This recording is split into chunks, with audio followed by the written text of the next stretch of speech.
find out the value of your inventory on hand, the item valuation report will list each item with current costs.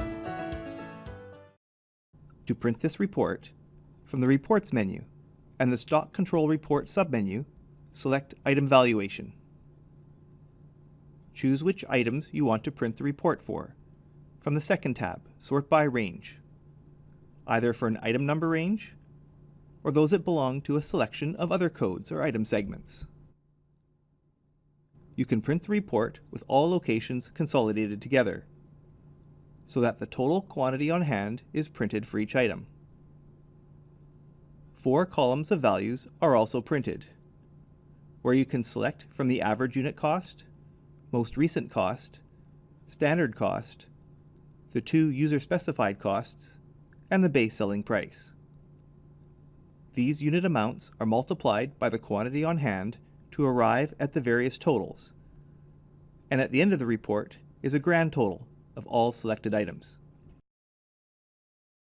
You may also choose within each item to print rows for each location, where the quantity on hand and calculated totals are printed, but not the unit costs. Or you may choose to print the report with location separated, where the report looks like the consolidated version, but for just one location at a time.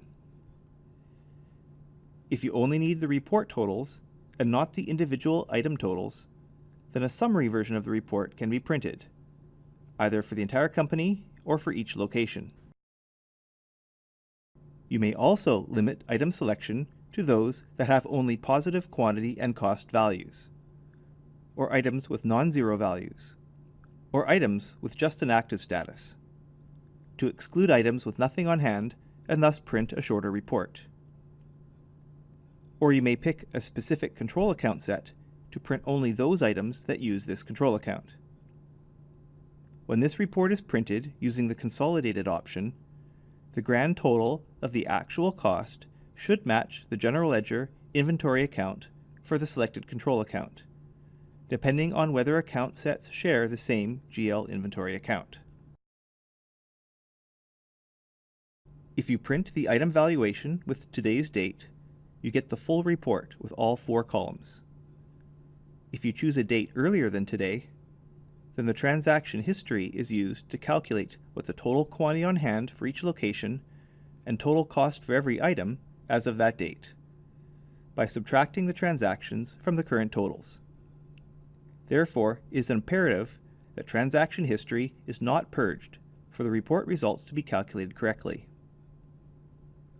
Only the actual cost amount column is printed, not the other 3, since actual cost is the only one that makes sense in this situation.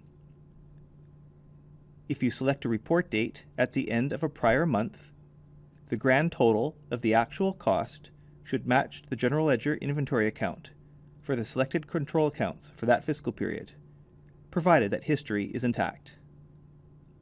If there is a concern that this backdated calculation cannot be done to the older report date, then ensure you print a full report at the end of each month so that you can use it to review the information. If any items have a total quantity on hand equal to 0, but the total cost is not 0, then residual costs are the result. This may have occurred due to an incorrectly applied item adjustment, or a sequence of shipments and other transactions that have caused the total quantity on hand to be negative at some point. When this happens, some transactions will include this residual cost in the overall transaction cost, which may adversely affect the accounting values, such as for invoice cost of sales. You should endeavor to investigate the reason when this occurs, and make an appropriate item adjustment to keep accounting costs correct.